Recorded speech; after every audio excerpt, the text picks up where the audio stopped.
সাবধান, গোসল করার সময় 5টি ভুল কখনোই করবেন না। ফকির হয়ে যাবেন, দরিদ্র হয়ে যাবেন, সংসারে বিপদ লেগেই থাকবে, আল্লাহর রহমত সংসারে থাকবে না, সংসারে শুধু অশান্তি, দুশ্চিন্তা, পেরেশানি লেগেই থাকবে যদি গোসল করার সময় এই 5টি ভুল যদি করে থাকেন। প্রিয় দিনী ভাই ও বোন, আজকের আলোচনাটি অত্যন্ত দামি, অত্যন্ত গুরুত্বপূর্ণ। প্রত্যেকটা পরিবারের প্রত্যেকটা সদস্য, নারী হোক পুরুষ হোক, সবাই তো প্রত্যেক দিন গোসল করা লাগে, পরিষ্কার পরিচ্ছন্ন হওয়া লাগে, পবিত্র হওয়া লাগে। আর আল্লাহ রাব্বুল আলামিন কোরআন আল কারীমের মধ্যে নির্দেশ দিয়েছেন, যখন তোমরা অপবিত্র হয়ে যাও, গোসল করার মাধ্যমে তোমরা পবিত্র হয়ে নাও। আল্লাহ রাব্বুল আলামিন কোরআন আল কারীমের মধ্যে সুন্দর করে আল্লাহ রাব্বুল আলামিন বলেন, ইয়া আইয়ুহাল্লাযীনা আমানু ইযা কুমতুম ইলাস সালাতি ফাগসিলু ওয়ুজুহাকুম ওয়া আইদিয়াকুম ইলাল মারাফিক ওয়ামসাহু।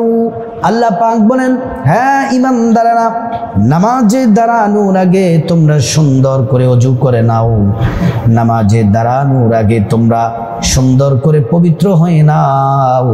পবিত্র হওয়ার জন্য যদি গোসলের প্রয়োজন হয় গোসল করে নাও, পবিত্র হওয়ার জন্য যদি ওযুর প্রয়োজন হয় ওযু করে নাও, কারণ পবিত্রতা ছাড়া নামাজ হবে না, ইবাদত হবে না।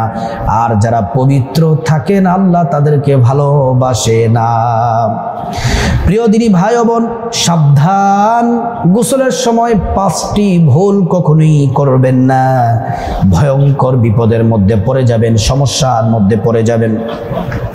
1 নাম্বার যে ভুলটি করবেন না, তার আগে একটি কথা আপনাদেরকে বলতে চাই। আল্লাহ কোরআনে সরাসরি বলছেন রাসূলুল্লাহকে অনুসরণ করার জন্য, নবীজি যেভাবে বলেছেন, যেভাবে চলেছেন সেভাবে বলার জন্য, চলার জন্য। আল্লাহু আকবার। প্রিয় দিনী ভাই ও বোন, 1 নম্বরে গোসল করার সময় যে ভুলটি করবেন না সেটি হলো, আমরা যখন গোসল করতে যাই, এখন তো আধুনিকতার যুগ, অ্যাডজাস্ট করা রুমের মধ্যে বাথরুম টয়লেট একসাথে থাকে, যেখানে টয়লেট সাথেই বাথরুম থাকে, গোসলখানা থাকে।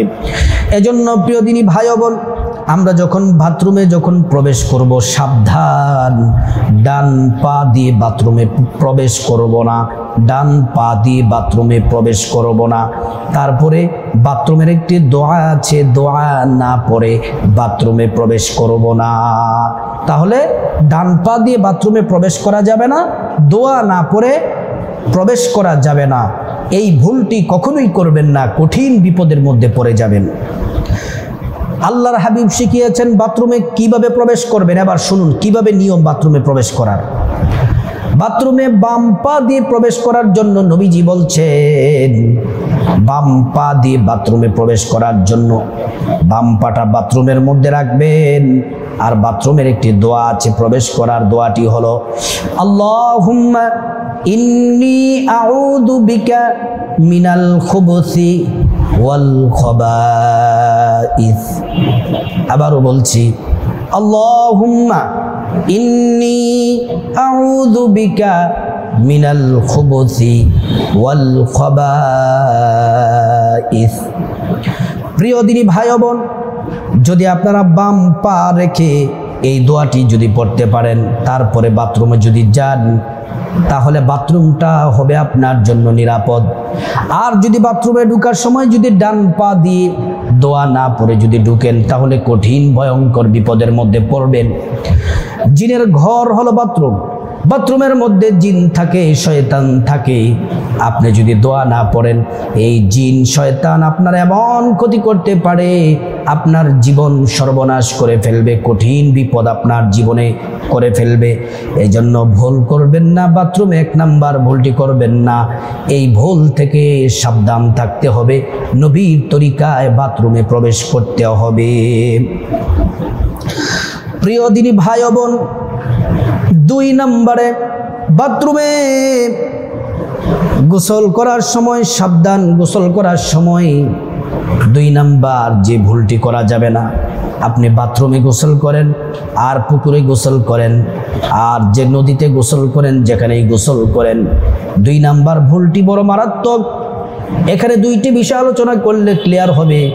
1 নাম্বার শুধু নারীদের বিষয়ে আলোচনা ছোট্ট করে বলবো, তারপর নারী পুরুষ সবার জন্য প্রযোজ্য। প্রথমে আমার মা বোনদের বিষয়টা বলি। আল্লাহ তাআলা কোরআন আল কারীমের মধ্যে সুন্দর করে আল্লাহ পাক বলছেন, ওয়ায়াসআলুনাকা আনিল মাহিদ। প্রত্যেকটা নারী সাবালক হওয়ার পর, সাবালক হওয়া থেকে শুরু করে প্রত্যেকটা মাসে নারীদের পিরিয়ড হয়, মাসিক হয়, হায়েজ হয়।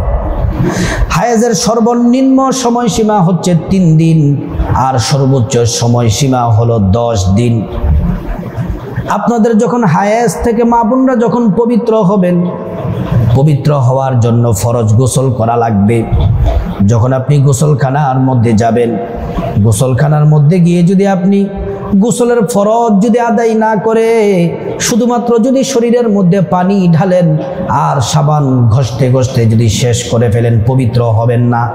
আপনাকে প্রথমে গোসলের ফরজগুলো আদায় করতে হবে, তারপরে গোসল করতে হবে। গোসলের ফরজ 3টি, বলেন গোসলের ফরজ 3টি। 1 নম্বরে 3 বার কুলি করা, 2 নম্বরে 3 বার নাকে পানি দেওয়া, 3 নম্বরে সমস্ত শরীর ভালো করে ধৌত করা। প্রিয় দিনী ভাই বোন, গোসলের ফরজ আপনি আদায় করলে পারেন, অথবা সুন্দর করে যদি অজু করে নিতে পারেন। অজু করাটা হচ্ছে সবচেয়ে উত্তম। অজুর মধ্যেই গোসলের ফরজগুলো আছে, আর অজু করে যদি ফরজ গোসল করতে পারেন, এটা হচ্ছে সবচেয়ে উত্তম পদ্ধতি। যখন গোসল শেষ হয়ে যাবে, আপনাদের যেই জামা, যে কাপড়, সেখানে যদি রক্ত লেগে থাকে, কোনো নাপাকি যদি লেগে থাকে, হাতের নখ দিয়ে সেই নাপাকিগুলা নখ দিয়ে ঘষে ঘষে তুলে ফেলতে হবে। তারপর সাবান দিয়ে ভালো করে কাচতে হবে, তারপর পানিটা ভালো করে নিংড়াতে হবে, তারপর শুকাইয়া এই কাপড়টা পবিত্র, তারপর এটা ব্যবহার করবেন। তাহলে মা বোনের বিষয়টা ক্লিয়ার। এবার আসুন গোসলের সময় স্বামী স্ত্রী যারা আপনারা যদি মিলিত হন, স্বামী স্ত্রী যদি মিলিত হওয়ার পরে স্বামী স্ত্রীর জন্য ফরজ যদি হয়ে যায় গোসল করা, স্বামী স্ত্রী যদি গোসলখানায় যান, গোসলের ফরজ যদি আদায় না করেন, আর যদি আপনি 1000 শত বালতি যদি পানি ঢালেন, আপনি পবিত্র হবেন না। আগে গোসলের ফরজগুলো আদায় করতে হবে। গোসলের ফরজ 3টি। মা বোনরা সবাই বলেন, গোসলের ফরজ 3টি। 1 নম্বরে 3 বার কুলি করা, 2 নম্বরে 3 বার নাকে পানি দেওয়া, 3 নম্বরে সমস্ত শরীর ভালোভাবে ধৌত করা। যদি সম্ভব হয় উত্তম হলো সুন্দর করে আগে অজু করে নেবেন। নারী পুরুষ সবাইকে বলছি, অজু করার পরে তারপরে ডান কাঁধে 3 বার পানি ঢালবেন, বাঁ কাঁধে 3 বার পানি ঢালবেন, তারপর সমস্ত শরীর ভালোভাবে ধৌত করবেন। গোসলের যেই কাপড় আছে, কাপড়ের মধ্যে যদি নাপাকি লেগে থাকে, হাতের নখ দিয়ে সেটিকে উঠিয়ে ফেলতে হবে, পরিষ্কার করতে হবে। তারপর ভালো করে কাচতে হবে, ভালো করে কাপড়গুলা কাচতে হবে, তারপরে কাপড়গুলা ভালো করে পানি নিংড়াতে হবে, তারপরে শুকাবেন। শুকানোর পরে কাপড়গুলা পবিত্র হয়ে যাবে। তাহলে গোসল করার সময় 2 নাম্বার ভুলগুলা ভালো করেই বুঝতে পেরেছেন আশা করি। সাবধান, গোসল করার সময় যে 5টি ভুল করবেন না, এর মধ্যে 3 নাম্বার যে ভুল, সেটি হলো উলঙ্গ হয়ে গোসল করবেন না। বাথরুমে উলঙ্গ হয়ে গোসল করবেন না, সাবধান, উলঙ্গ হয়ে গোসল করবেন না। আপনি মনে করতে পারেন দরজা বন্ধ বাথরুমের, কেউ আপনাকে দেখছে না, কিন্তু আমার আল্লাহ তো আপনাকে দেখতেছেন, ফেরেশতারা দেখতেছেন। আল্লাহ লজ্জা পাচ্ছেন, ফেরেশতারা লজ্জা পাচ্ছেন, আপনার উপর অভিশাপ পড়তেছে। এই জন্য মা ও বোন উলঙ্গ হয়ে গোসল করবেন না। কমপক্ষে ফরজ 70টা পর্যন্ত ঢেকে তারপরে গোসল করবেন সুন্দর করে। প্রিয় দিনী ভাই বোন, গোসল করার সময় 5টি যে ভুল করবেন না, এর মধ্যে 4 নাম্বার যে ভুল, সেটি হলো আপনার হাতের আংটির মধ্যে যদি আল্লাহু মুহাম্মদ বা কোনো কিছু আরবি লেখা যদি থাকে, ওই আংটি নিয়ে বাথরুমে যাবেন না। বাথরুমে গেলে আল্লাহর নামটি এটা অপমান হয়ে যায়, নবীর নামটি অপমান হয়ে যায়। আংটিটাকে খুলে তারপর যাবেন। গলার মধ্যে যদি লকেট থাকে সেখানে আল্লাহ মুহাম্মদ যদি থাকে, এটা নিয়ে সরাসরি বাথরুমে যাবেন না, এটাকে রেখে তারপর গোসল করবেন, নতুবা ভয়ঙ্কর বিপদে পড়বেন, আল্লাহ রাসূল নারাজ হয়ে যাবে। প্রিয় দিনী ভাই ও বোন, 5 নাম্বার যে ভুল, গোসল করার সময় করবেন না, সাবধান, ভয়ঙ্কর বিপদের মধ্যে পড়বেন। টয়লেটে ঢুকে বসে বসে কোরআন পড়বেন না, তাসবিহ তাহলিল পড়বেন না, এবং আপনার এটা তো এগুলো তাসবিহ তাহলিল কিছুই পড়বেন না।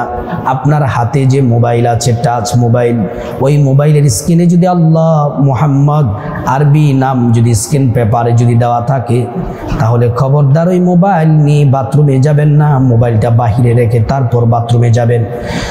প্রিয় দিনী ভাই বোন, আর যদি বাহিরে যদি এমন এক জায়গায় গেলেন, টয়লেট, পাবলিক টয়লেটে যেতে হবে, কেউ নাই, তাহলে পকেটের ভিতরে রাখবেন, রেখে তারপরে বাথরুমে যাবেন।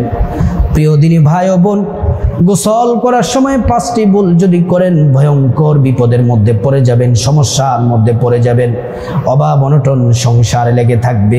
অনেক পরিবার দেখবেন যে অনেক ধনী ছিল, অনেক সম্পদ ছিল, কিন্তু তারা আস্তে আস্তে সব শেষ হয়ে যাচ্ছে। আপনার সাথে কারণগুলা মিলাবেন, আর যদি কারণগুলা যদি মিলানোর পরে যদি মিলে যায়, এই ভুল থেকে ফিরে আসুন ভাই, এই ভুল থেকে ফিরে আসুন মা, তাহলে সংসারে বরকত হবে। রাসূলুল্লাহ সাল্লাল্লাহু আলাইহি ওয়াসাল্লামকে অনুসরণ করতে হবে। আল্লাহর হাবিব বলেছেন, মান আহাব্বা সুন্নতি ফাকাদ আহাব্বানি ওয়া মান আহাব্বানি কানা মাই ফিল জান্নাহ।